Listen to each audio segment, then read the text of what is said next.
Probablemente estemos hablando de uno de los sectores con mayor ética en la forma de trabajar, porque también se ha sido muy crítico con eso en el pasado. Tú tienes que ser honesto en la comunicación y trasladarle a ese interlocutor que tienes de la industria farmacéutica qué te preocupa, cuáles son tus necesidades y qué cosas no te interesan. El médico es, vamos, el centro de todo lo que hacemos. Yo tuve una sensación de que el mundo no es el enemigo, que si yo cojo el control de esto y aprendo a manejar, que lo que me ha dicho este jefe en una reunión no era personal, no pasaba nada conmigo, me puedo ir a mi casa y puedo seguir y aquí no ha pasado nada. Hay profesionales sanitarios para los que la exposición, la docencia, el reconocimiento son súper importantes, entonces su para qué es distinto. Hoy vamos a abrir una conversación que creo es muy necesaria en sanidad. Cómo el coaching y la comunicación pueden cambiar tu día a día clínico y también tu vida fuera del hospital. Porque no se trata solo de hablar mejor, se trata de pensar mejor, regularte mejor, elegir mejor tus prioridades y tener conversaciones que te acerquen a lo que quieres, con pacientes, con compañeros y contigo mismo. Para ello hoy nos visita Elena Melús. Elena lleva 18 años en el sector salud, estudió bioquímica, estuvo 12 años en consultoría estratégica para la industria farmacéutica y los últimos años ha trabajado en una multinacional en áreas como diabetes, anestesia y oncología. Y lo interesante es que Elena ha tenido un punto de vista privilegiado durante mucho tiempo. La comunicación real entre farma y los médicos, reuniones con especialistas, equipos,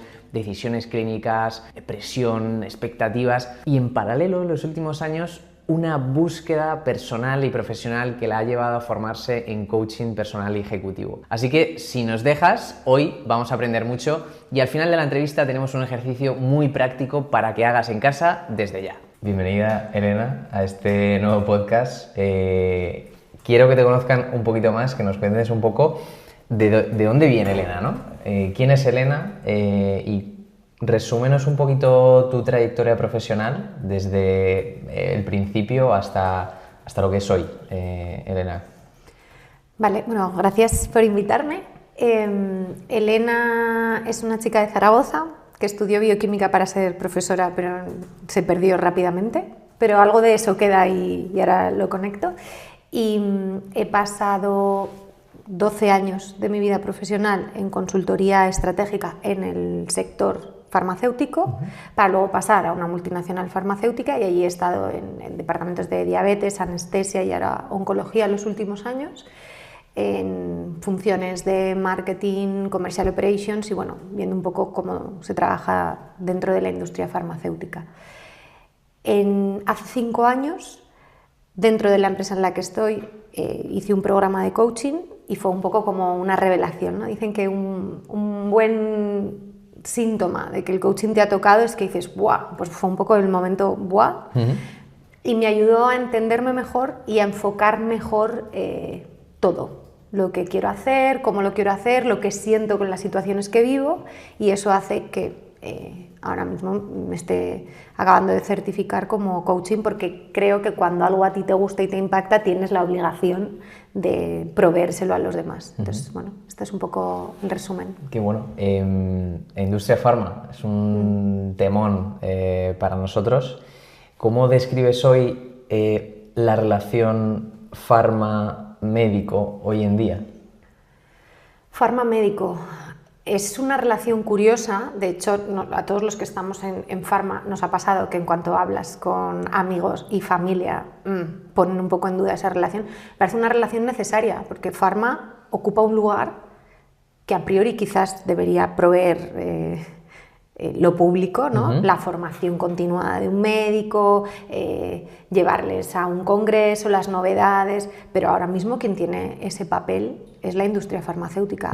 Creo que lo hace muy bien, creo que desde hace ya muchos años las reglas en las que se juega son tan estrictas y tan marcadas que probablemente estemos hablando de uno de los sectores con mayor ética en la forma de trabajar, porque también se ha sido muy crítico con eso en el pasado, creo que eso ya está completamente olvidado y creo que los profesionales sanitarios valoran mucho lo que les proporciona la industria farmacéutica en cuanto a conocimiento, a relación y a posibilidades, incluso de desarrollar proyectos que si no habría manera. Entonces, bueno. De hecho, ha cambiado mucho, ¿no? En los últimos años la industria farmacéutica.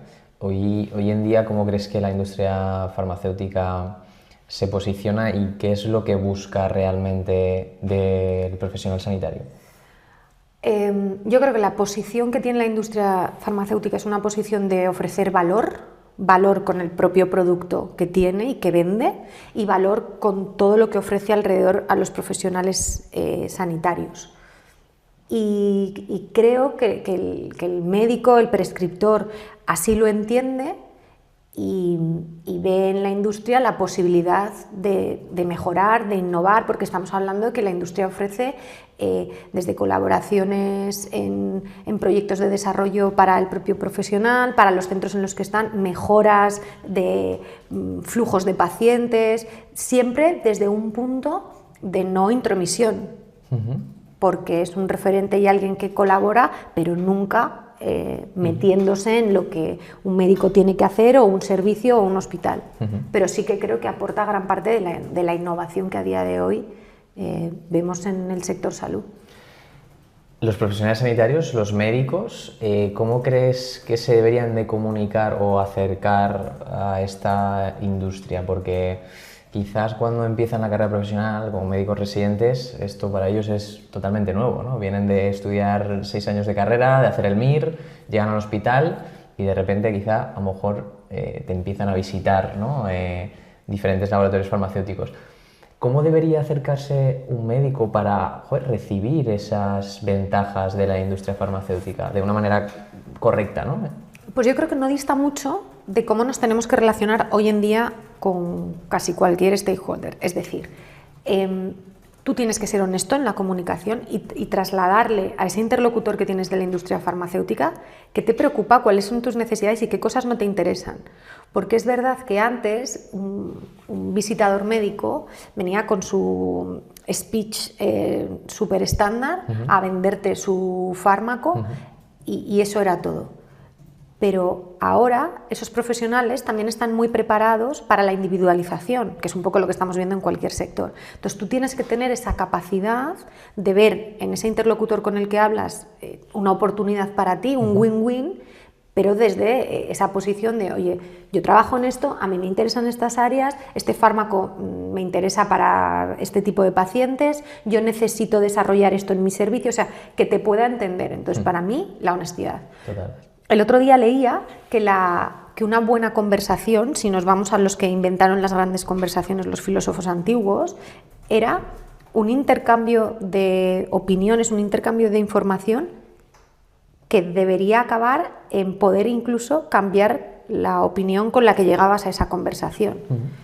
Entonces, hablar, conversar, tener un trato, pues en este caso farma con profesional sanitario, tiene que ir ligado a buscar un objetivo común, intercambiar esas palabras que nos lleven a un consenso y alcanzar un objetivo común, que en este caso, tanto la industria farmacéutica como los sanitarios lo tienen puesto en el paciente. Mejorar la calidad de vida del paciente, mejorar los circuitos de pacientes. Total. Todo esto. Sí, yo no sé qué piensas tú, pero vemos también hoy en día, hablamos con muchos profesionales.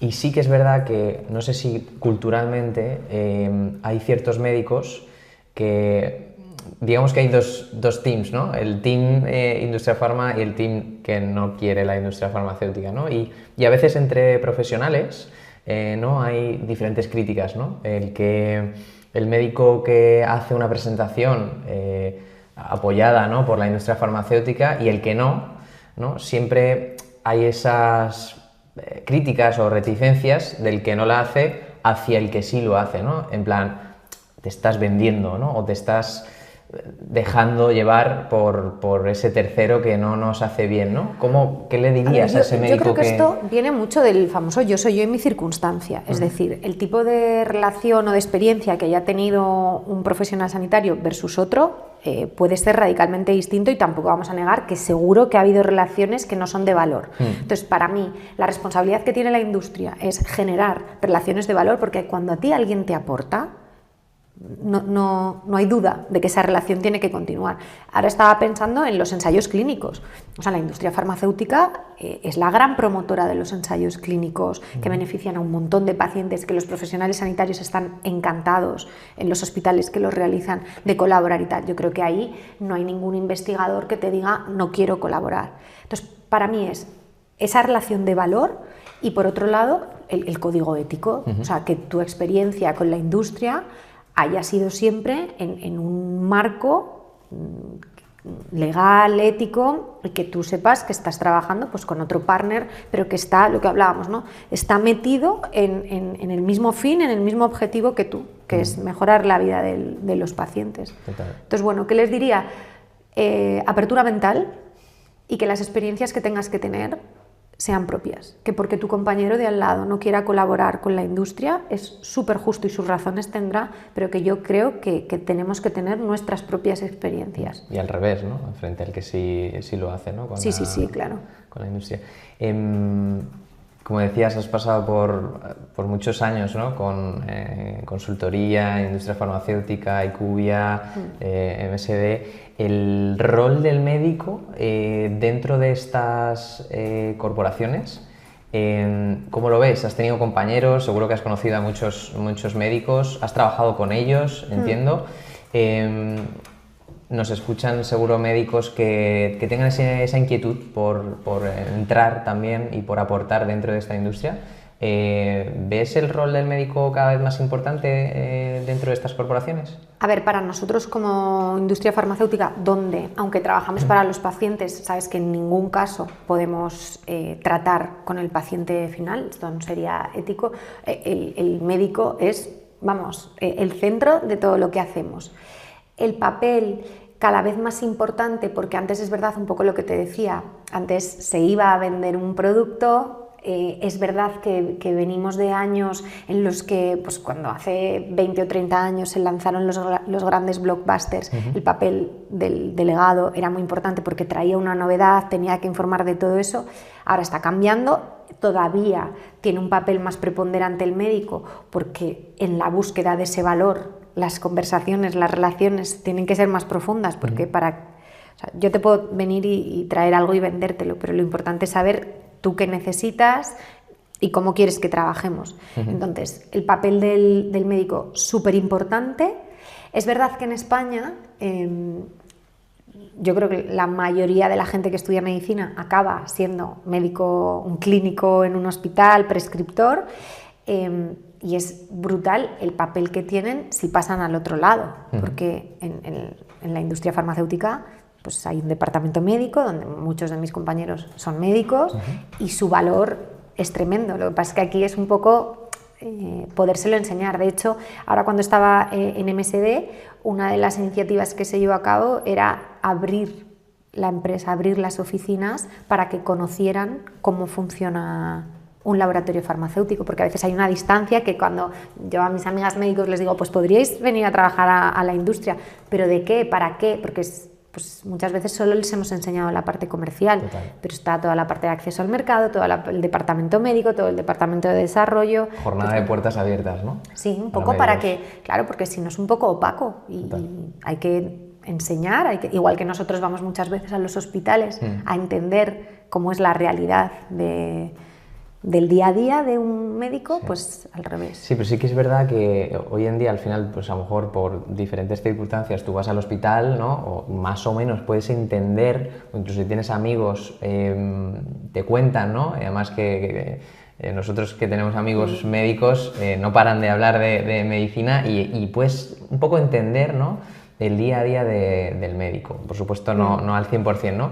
Pero al revés, ellos creo que han estado también en una carrera como muy metida, ¿no? Muy foco en el estudio, en toda la parte clínica y creo que la empresa privada o sea, es como muy opaca, ¿no? ¿Sabes? Mira, hay tantas cosas que se hacen que no... Mis amigas de toda la vida son médicos y siempre ha habido varias cosas en estos años de desarrollo profesional que han sido muy distintas a las que no éramos profesionales sanitarios como tal, que era, por un lado, el médico... Voy a hablar generalizando, que no se me interprete mal, sí, pero el médico normalmente trabaja con médicos. Es decir, Los demás, los que hemos estudiado cualquier otra carrera, por circunstancias, yo soy bioquímica, pero he acabado trabajando con ingenieros, economistas, con farmacéuticos, miles de ramas, con distintos backgrounds que a su vez ellos han estado en otras empresas. Un médico normalmente ha estudiado con médicos, trabaja con médicos y probablemente el resto de su vida, entonces lo hace muy endogámico y a mis amigas, por ejemplo, les resulta como muy interesante y muy curioso saber qué hay fuera. Igual que cuando hablamos de procesos de selección, pues oye, hicieron el MIR, se ganaron su plaza con todo el derecho del mundo, pero cuando les hablas de hacer un proceso de selección, claro, me dicen, es que llevo 15 años trabajando y yo jamás me he tenido que enfrentar a una entrevista formal como cuando vosotros cambiáis de trabajo. Entonces, es verdad que es un entorno bastante distinto al resto de vidas laborales. Total. Oye, hablemos un poco de comunicación y antes de hablar de comunicación, esto ha cambiado, ¿no? Tu carrera profesional cambia y de repente estás en Dubái. Ahora estoy en Dubái. ¿Cómo es este cambio? ¿Qué ha significado para ti este cambio en cuanto también a desarrollo personal tuyo, ¿no? Bueno, ha sido un cambio brutal. Después de eso, de 18 años trabajando 12 horas al día, de repente por un proyecto familiar tenerte que mudar. Mi opción ha sido ahora mismo parar laboralmente y enfocarme un poco en la familia y en el estudio, ¿no? Y ahí que es cuando entra toda la parte de la formación de coaching. Pues yo creo que los cambios los puedes afrontar con serenidad y con ilusión si tú estás bien. Y yo hacía tiempo que estaba bien. Entonces eso me ha permitido disfrutarlo. Porque el cambio, en papel, parece brutal. Cuando luego lo vas viviendo con serenidad, pues no deja de ser vivir en otra casa, con otro clima, los niños van a otro colegio y yo estoy haciendo otras amistades y estoy creciendo en otros aspectos. Pero quiero decir, no es tan loco y tan brutal como el día que dices, ostras, me voy a ir a vivir a Dubái. Entonces, bueno, está siendo un gran momento para parar. Yo cuando pensaba que me quedaban pues otros 20-25 años de trabajo, ha sido importante no tener miedo a perder la rueda esta del hámster en el que estamos. No, ha sido como, oye, esto ha venido, quizás es el momento de bajar de la rueda, aprender otras cosas para luego volverme a reenganchar a la rueda y todo lo que estoy aprendiendo aplicarlo. Pero en un país como Emiratos, donde el 80% de la población es extranjera, y me he dado cuenta que la sociedad española es relativamente homogénea, es decir, todos comemos más o menos a las 2, todos en verano intentamos escaparnos en agosto unos días de vacaciones y la Navidad la vamos a celebrar todos, pues conocer tantas culturas te acaba trasladando que la palabra normal no existe. En mi casa, normal lo hemos dejado de usar, porque normal no es nada más que lo que tú haces en tu casa. Y darte cuenta de que todo es válido en una España y una Europa tan polarizada, irte allí es un baño de realidad, es decir, pero si estos países no sabían ni que estaban, ni los había mirado, y que todo es válido, y que encuentras gente fascinante en cualquier sitio, pero te hace, cuestionarte muchas cosas que hasta entonces no habías tenido la posibilidad de cuestionarte. Así que está siendo súper interesante. ¿Y qué es el coaching para ti y por qué ha entrado así en tu vida? Nos contabas un poco ese clic, ¿no? Con esa formación que tuviste, ¿no? Sobre coaching, pero sí. Cuéntanos un poco más sobre esto. ¿Qué es lo que te ha atraído de verdad? Sí, mira, el coaching es una disciplina que lo que intenta es, a través de la conversación, a través de preguntas poderosas que le llaman, sacar el mayor potencial de una persona y ayudarle a desbloquear, a avanzar en una situación que le tenía un poco preocupado. No es psicología, no es psiquiatría, no es consultoría, no es mentoría, o sea, toda la responsabilidad recae en el coach, o sea, en la persona que se sienta delante del coach. Y el coach lo único es una persona que está formada y que sabe qué tipo de preguntas hacer para que esa persona, hablando en voz alta, se dé cuenta de, esto no lo he podido arrancar porque tengo estos miedos y estos miedos los tengo por esto y por esto, pero bueno, te hace como reflexionar en voz alta, porque la teoría es que si tú buscas consejo en otra persona te contesta las preguntas, te da las herramientas, no va a calar. ¿no? Entonces que tienes que ser tú el que se dé cuenta y quiera tomar acción y quiera dar ese primer paso que le lleve al objetivo. Entonces, a mí el coaching apareció en un momento de mi vida que yo creo que me rescató. Estaba un poco en el pozo, todo era un poco negro, el mundo estaba contra mí, ese momento de, ay, qué horror, cuánto trabajo, y este jefe, y este tal, y de repente se hizo la luz y fue como, porque yo tenía compañeros al lado que estaban divinamente en la misma situación, ¿no? Y ahí dices, ¿qué está pasando? Bueno, pues lo que estaba pasando es que la forma en la que yo emocionalizaba las situaciones, las relaciones, pues estaba siendo un poco dañina para mí. Cuando descubres eso, yo tuve una sensación de, que el mundo no es el enemigo, que si yo cojo el control de esto y aprendo a manejar, que lo que me ha dicho este jefe en una reunión no era personal, no pasaba nada conmigo, me puedo ir a mi casa y puedo seguir y aquí no ha pasado nada.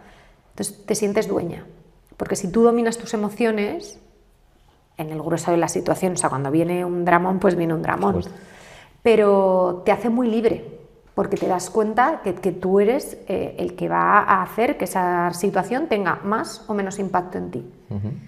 Y luego te ayuda mucho el coaching trabaja mucho también en cuál es tu meta en la vida, tu propósito y cuáles son tus valores, cuál es tu para qué. Esta pregunta en coaching tiene mucho. Entonces, cuando descubres eso, dices, pero ¿y yo para qué me he pegado hasta las 12 de la noche haciendo esto? Si no hay un para qué para ti, tampoco hay un para qué para el proyecto profesional en el que estás solo sintiéndote muy trabajadora, pero no lleva nada. Entonces te ayuda, porque cuando luego te sientas con un manager a recibir un feedback, hay veces en las que se produce como hay una disociación muy fuerte entre tu percepción y la realidad, porque tú a lo mejor has currado como nadie, pero no estabas alineado, estabas currando mucho, pero te habías desalineado totalmente, estabas currando para el propósito de la compañía, de tu departamento. Entonces, bueno, es interesante. Y primero para esto, o sea, deberíamos de hacernos esa pregunta a nosotros mismos, o sea, antes de ¿no? desarrollar o de empezar a construir, a trabajar, a seguir tu carrera profesional, hacernos esa pregunta a veces para esa gente que esté un poco bloqueada o como tú estabas en aquella situación, preguntarte, ¿no? ¿Para qué, no? O sea, ahora sé que está muy de moda lo del propósito y puede sonar un poco etéreo. Intentar identificar cuál es el propósito de tu vida es muy guay. Porque yo recuerdo que una de las cosas que más me horrorizaban conforme iba progresando en la carrera profesional era la típica pregunta de ¿y dónde te ves de aquí a 5 años? Y yo decía, ¿y yo qué sé? Porque tenía la sensación de que los pasos que había ido dando me habían gustado mucho, pero que años atrás no estaban ni proyectados. Entonces, saber cuál es mi propósito en la vida y cuáles son mis valores me ha permitido poder contestar esa pregunta de ¿dónde me veo en 5 años? Porque ya no contesto de directora de... No, eso no lo sé. No sé cómo se va a llamar el rol. Yo sé que me gusta trabajar en equipo, que me gusta gestionar personas, que quiero proyectos transversales. O sea, todo eso sí que lo sé. Si a eso le llamas director de tal o lo que sea... O sea, en ese lugar o en otro, no lo sé. En coaching hablan mucho de que hay gente que llega a las sesiones diciendo trabajo en una empresa pequeña, quiero ser el manager de tal, pero está difícil, pero esto me tiene bloqueado. Y si tú a través de preguntas consigues indagar y sacar lo que llaman el deseo más profundo, esa persona te acaba diciendo que lo que le apetece en la vida no es ser manager en esa empresa porque sí, es que quiere gestionar personas o es que quiere hacer proyectos de tal tipo. Es que eso es muy distinto. ¿Qué hay detrás de eso, no? Y sobre todo, querer ser manager en la empresa en la que estás, se tienen que dar muchas circunstancias. Pero querer gestionar personas, querer coger este tipo de proyectos, es que el abanico se abre, porque es muy distinto. Porque las organizaciones hay momentos en los que te pueden dar lo que tú necesitas y hay otros en los que no, tiene que encajar. Entonces, el rascar un poco más y decir, no, pero si es que lo que yo quiero en la vida es dedicarme a algo relacionado con el deporte, vale, eso es muy grande. Trabajar en Decathlon, pues ya empieza a ser más estrechito. Sí, y nosotros además, o sea, vosotros estáis formados, pero es que nosotros no sabemos hacernos esas preguntas, no sabemos autorrascar en nuestros deseos o propósitos o nuestro para qué. A veces es alguien tiene Bueno, por eso llegas al coaching, normalmente. Si no te lo ha podido proveer, como me pasó a mí, tu compañía, llegas cuando ya has tocado un poco fondo. Llegas cuando dices, estoy fatal en el trabajo, pero no me atrevo a buscar trabajo. Te han dado un palo en algún sitio, has vivido algo emocionalmente fuerte. Pues como cuando decides ir a veces a un psicólogo, que ojalá fuéramos antes, pero vas cuando estás un poco en el pozo. Es inevitable. Oye, y el coaching, esta palabra, yo creo que al menos en España, o sea, desde hace unos años, pues ha cogido otro ritmo, ¿no? Y está como más de moda, pero bajo mi punto de vista creo que sigue estando ahí un poco como si fuera una palabra de vendehumo, ¿sabes? El coaching, ¿qué es, no? Realmente, o sea, hay profesionales sanitarios y fíjate que nosotros, yo llevo unos años como diciendo, joder, y empezamos este programa llamándonos Mir Coach, esto es Sani Coach y muchas noches me he arrepentido del nombre, pero a esas personas que dicen, esto no sé qué es, yo si tengo un problema voy a ir al psicólogo, ¿qué les dirías a esas personas que piensan que esto es humo? A ver, habrá mucho humo seguro, porque hay muchas personas que ahora mismo se están dedicando a hacer coaching. Coach en inglés significa entrenador, y esto viene de que un entrenador de tenis hace ya, pues por los años 70, se dio cuenta de que gente técnicamente igual jugando al tenis, uno en los partidos lo hacía súper bien y otro súper mal, y era por cómo esa persona manejaba su yo interior, ¿no? Entonces coach es entrenador. Bajo esa palabra vamos a encontrar, pues como en todas las profesiones, gente que lo hace mejor, gente que lo hace peor. El coaching tiene una serie de instituciones que reglan la formación, hay una metodología muy clara y esa es, digamos, la responsabilidad que debemos tener los profesionales de esto. O sea, y tú como cliente asegurarte que vas a alguien que está formado de una manera oficial. Por otro lado, otra de las obligaciones del coach antes de atender a ningún cliente es explicarle bien qué es, pues por lo que tú dices y lo que hablábamos al principio. No es psicología, no es consultoría, es una disciplina un poco extraña porque cuando tú contratas a alguien esperas que te dé soluciones, herramientas, y lo que te digo, el coach puro, el que se hace en Europa, es el no directivo, que se llama, que es que el protagonista eres tú, yo voy a hacer preguntas, pero no puedo dirigirte hacia una solución que veo clara, ¿no? Porque es que es mi solución, no es tu solución. Entonces eso hay que hablarlo, porque la gestión de expectativas, si no se va a la gente diciendo, oye, esta tía solo me ha hecho preguntas, y qué vergüenza, ¿no? Entonces eso por un lado. Y luego no es la solución para todos los problemas. Una de las cosas que los coaches que estamos formados oficialmente es que a la mínima que detectemos cualquier necesidad más severa, tienen que ir a un profesional sanitario. Derivemos, esa no es nuestra labor. Yo creo que los coaches tienen mucho sentido, muchísimo, alrededor de todo lo que es el ambiente profesional. Y de hecho, en las grandes multinacionales ahora es bastante normal que alguien, cuando lo promocionan, cuando empieza a llevar personas, a los del comité de dirección, les pongan un coach, porque cada etapa profesional requiere unos cambios, un extra, que a veces necesitamos que nos ayuden o que nos guíen sin que nos estén dando el camino, pero sí un poco de reflexión. Y como en este mundo ahora es tan difícil parar a pensar, creo que el coaching te da un poco eso, te da el espacio para hacerte las preguntas y hacer las reflexiones que en el día a día si no puedes hacer. Animaos, profesionales sanitarios que nos estéis viendo, sí, a seguir construyendo el desarrollo profesional, tu carrera profesional, que es súper importante. Hablando del coaching, hablando de la comunicación, en tu día a día, con profesionales sanitarios, con tu círculo cercano, ¿qué problemas ves que un médico tiene, ¿no? A nivel de comunicación? Antes me contabas alguna anécdota. ¿Qué dirías que serían los problemas que más o menos están teniendo los médicos y en qué deriva esto, ¿no? Que, bueno, realmente ya lo estamos viendo en qué deriva, ¿no? en mucho desgaste emocional, burnout, en fatiga, en llevarte a casa, ¿no?, los problemas, ¿no?, muchas veces pues por no saber comunicar bien entre compañeros o con tu jefe de servicio, con el propio paciente, con un paciente conflictivo, una familia conflictiva. ¿Qué dirías que son los problemas que estamos viendo hoy en día a nivel de comunicación? A ver, no creo que a los profesionales sanitarios les pase nada que no nos pase a todos, ¿vale? O sea, no detecto nada más grave que al resto de la sociedad. El tema es que el médico está expuesto al público constantemente y encima en situaciones bueno, pues más delicadas. O sea, para mí esa es la clave. Esto es como cuando vas al Corte Inglés y estos días pues las dependientes están ya saturadas, ¿no? Esa tía probablemente es encantadora, pero es que lleva 8 horas gestionando personas. Entonces, hay una cosa muy importante que te enseñan en el coaching, que es el estado coach, es decir, y esto sí que me parece como súper útil para los médicos. Cuando te enfrentas a un paciente creo que tienes que estar y estar ahí. Nos pasa a todos en nuestro trabajo, en nuestra vida personal, hay veces que no estamos.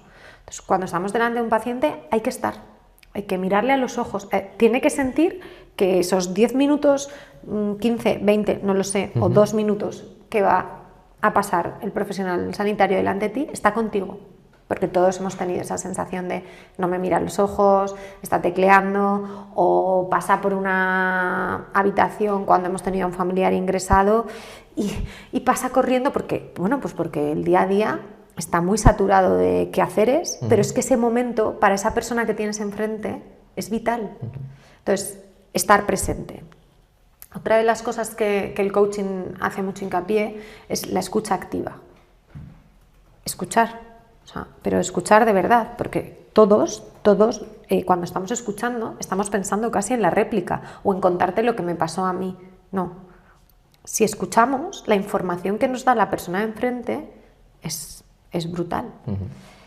Y luego en coaching se habla mucho de las preguntas abiertas, que es un poco la anécdota que te contaba, que si tú a alguien le preguntas ¿vas a volver a hacer vida normal? Sí o no, pues la información que obtienes es muy escueta. Pero si le preguntas abiertas son las que no se contestan con sí o no. ¿Cómo es tu día a día? ¿Cómo es tu vida normal? O a un paciente con diabetes, ¿qué esperas de esta dieta? ¿Qué esperas de la actividad física? ¿Qué no te gusta? ¿Qué te gusta? Es que cambia mucho. Total. Porque lo que te contaba antes era que mi marido ha tenido una operación, es así muy activo y quería enseguida volver a hacer deporte. Y cuando le pregunté, cuando salió de consulta, ¿qué te ha dicho la doctora? Nada, que la semana que viene puedo hacer vida normal. Y le digo, pero ¿puedes correr la maratón que tenías prevista? Porque en su cabeza vida normal era que en una semana corría una maratón. Y entré a la consulta y le dije, perdona, ¿puede correr una maratón la semana que viene? Y me dijo, no. Y le dije, ¿podéis hablar? Porque claro, mi vida normal, su vida normal y la vida normal de la doctora, claro, pues son radicalmente distintos. Entonces nos tenemos que asegurar que entendemos. Wow. Sí. Es que es un problemón ese. O sea... Claro, pero yo pienso mucho en calidad de vida. Calidad de vida para mí o para mi madre de casi 80 años es radicalmente distinto. Entonces es como tenemos que adaptarnos, pues igual que la industria decíamos que tiene que individualizar un poco el discurso, el médico también se tiene que adecuar al paciente porque cada uno somos un mundo. ¿Cuál es el coste oculto, ¿no?, de hacer este tipo de cosas, de este tipo de errores en la comunicación para un médico? Pues es que para mí todo en la vida es casi lo mismo. Pues si antes hablábamos que una conversación con quien sea te tiene que llevar a alcanzar un objetivo, tú con un paciente tienes un objetivo. Si tiene diabetes, bajar su hemoglobina glicosilada, si tiene un cáncer, pues tratar de minimizar su progresión y que el paciente en todo esto lo viva lo mejor posible. Y el paciente quiere lo mismo para sí mismo. Entonces, una conversación un poquito más rica, que no tiene por qué llevarte más tiempo, simplemente que en lugar de monosílabos haya un poco más de cualitativo, es que el resultado va a ser mucho mejor.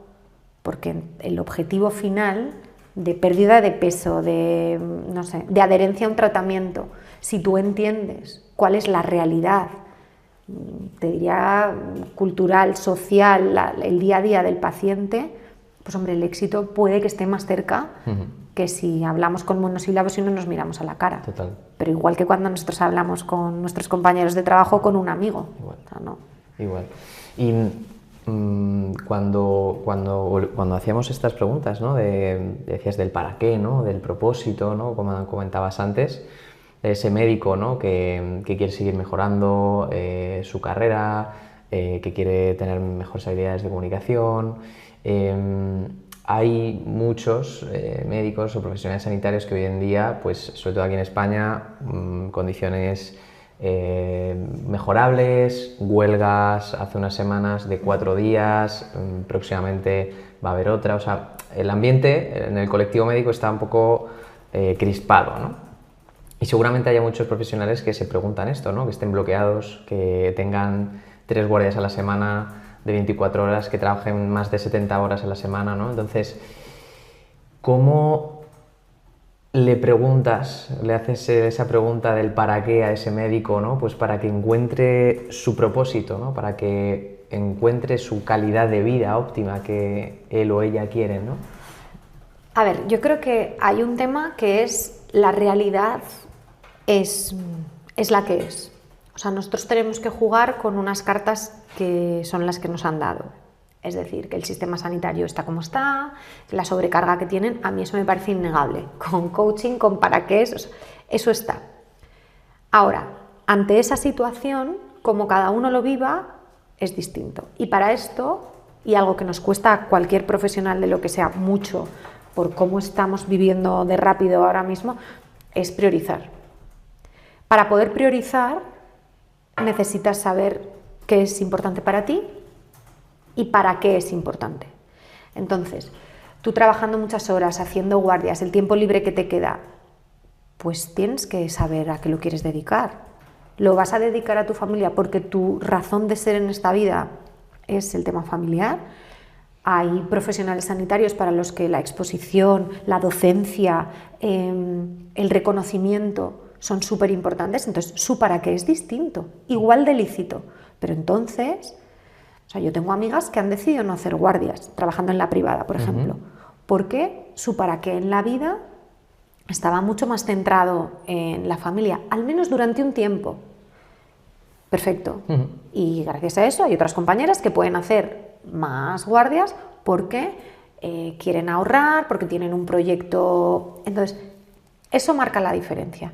¿Que vivimos tiempos de estrés y tal? Sí, pero que si tú tienes claro hacia dónde quieres dirigir tus pasos, como quien haya decidido que precisamente su lucha es una lucha, voy a llamarla más sindical, para intentar cambiar cómo está ahora el entorno sanitario, perfecto. Entonces esta persona, cuando un día dedique una noche entera a redactar un comunicado para el Ministerio de Sanidad, una queja, no se sentirá tan frustrada, porque esas horas tienen un para qué. Ahora, el que quiere montarse un negocio privado, eso no tiene sentido.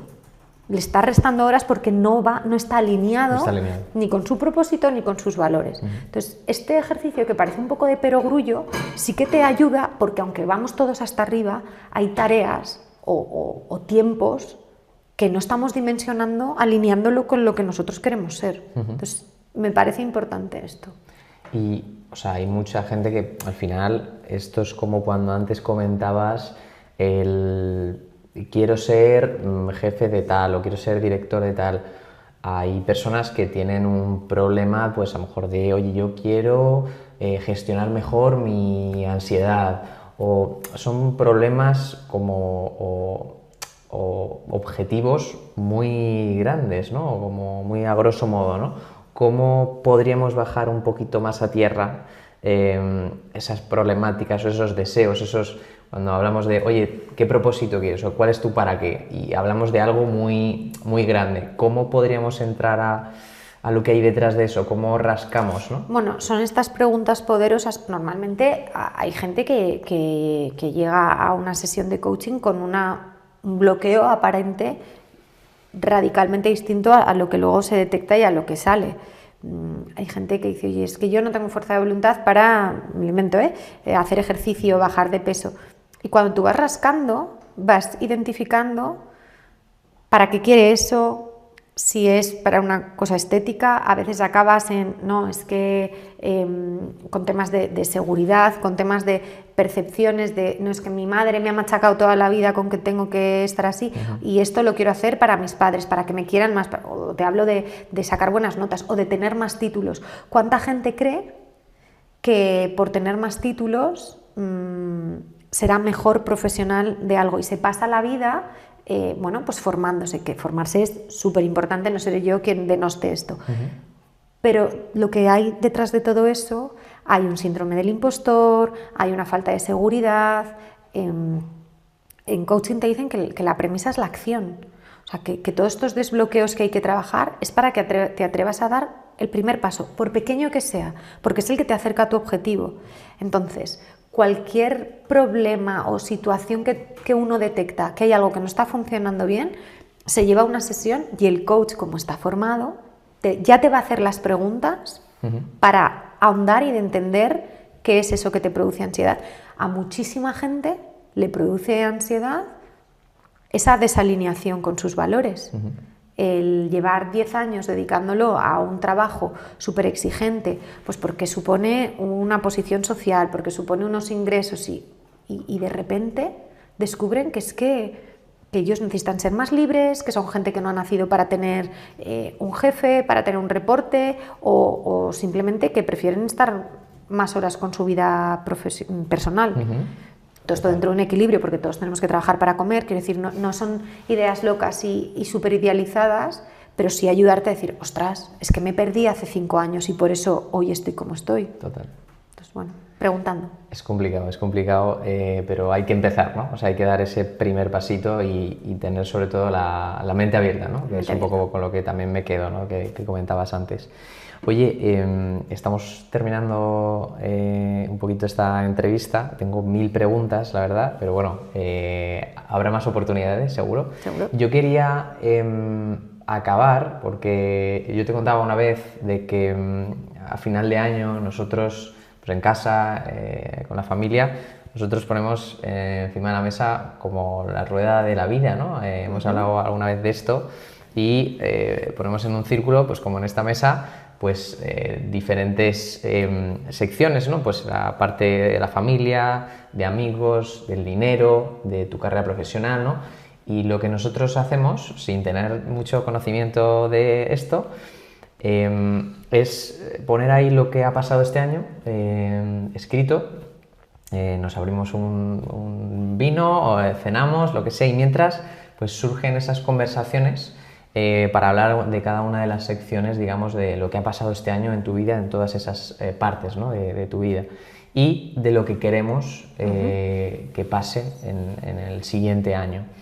Yo quiero que nos cuentes un poco, a lo mejor, la versión más oficial o más potente, o la que a lo mejor nos podría ayudar, una variación, pues porque yo creo que la gente que está ahí viéndonos, bueno, pues creo que puede ser un buen ejercicio también para parar. Todos tenemos que comer, todos tenemos que seguir trabajando, todos tenemos una vida intensa, ¿no? En este sector, muchos de nosotros, de los que nos ven, y creo que puede ser un ejercicio u otro que nos puedas decir, bueno, pues para parar un momentito estos días contigo mismo o con tu pareja, tu familia, y poder hacer un poco de recap y de otra vez cargar batería y poner un poquito más el foco en lo que de verdad es importante, ¿no? Para el siguiente año. Pues bueno, la dinámica de tu casa me parece de pros, súper pros. No sé si hay muchas familias capaces de hacer esto en Nochevieja, pero la rueda de la vida es esto. Tú dibujas una rueda, un círculo en un folio y lo divides en 8 quesitos. ¿Vale? Y pones pues las cosas que en tu vida son importantes o crees que deberían serlo: la familia, los amigos, el dinero, el reconocimiento, la promoción, lo que tú consideres. Y si el tamaño del quesito va del 0 al 10, rellenas cómo estás.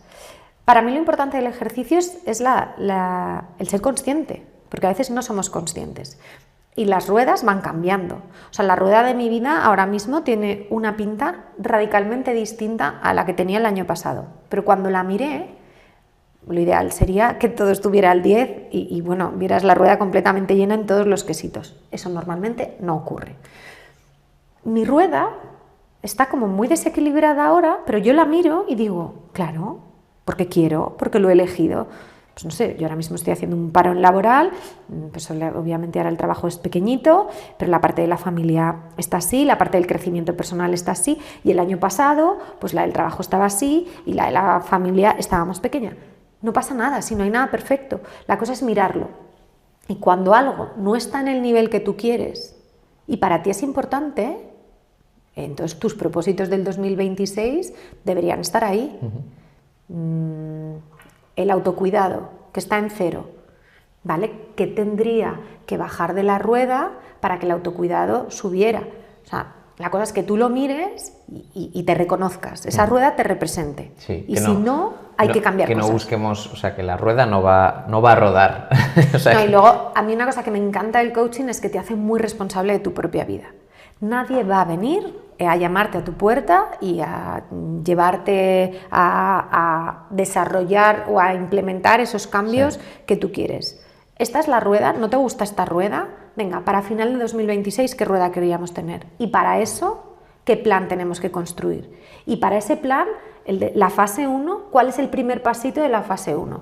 Y si ahí tienes bloqueo, porque muchas veces es ahí donde tenemos el bloqueo, venga, busquemos ayuda, donde sea, pero demos ese primer paso, porque una vez que has empezado a andar, ya todo viene mucho más dado. Pierdes miedos, todo te parece más fácil y en 2026, en diciembre, tendrás una rueda distinta, pero para eso hay que ponerse ya. Pero ya. Ya.